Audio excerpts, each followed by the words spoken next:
Bonjour.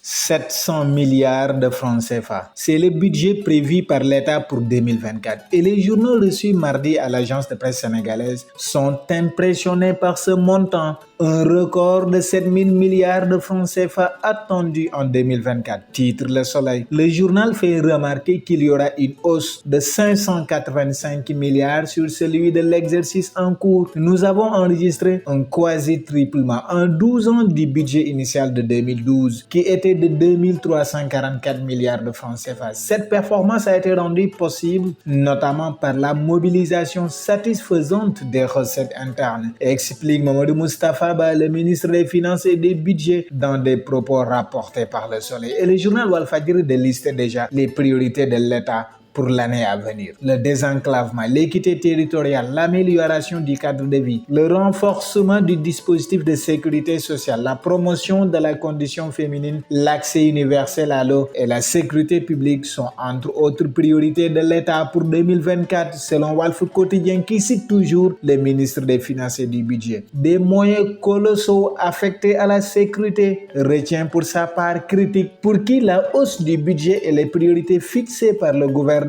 inspire la question de savoir où on veut mener le pays durant les 3 prochaines années. Le gras budget de Mamadou Moustapha Ba, titre Le Quotidien. Les journaux se sont aussi fait l'écho de la déclaration du khalife général des Mourides Serigne Mountakha Bassirou Mbacké. Touba réclame son autonomie, titre Enquête. Il y a un pays nommé l'Italie, dont Rome est la capitale. Dans cette capitale, il y a un chef religieux à la tête d'un État avec ses propres attributs. Et ce chef religieux n'est pas mieux habilité que Serigne Touba à avoir les mêmes prérogatives, a déclaré le khalife des Mourides dans le journal Enquête. Un grand dignitaire religieux demande à ses fidèles de se préparer à l'indépendance de leur ville religieuse. On parie qu'il y aura même des politiciens qui vont bientôt lui apporter leur soutien. C'est leur droit, commente Le Quotidien. Mais le journal lance ensuite un message d'avertissement. Mais une fois la boîte de Pandore ouverte et tous les marabouts demandant leur part d'autonomie pour leur localité, il faudra assumer.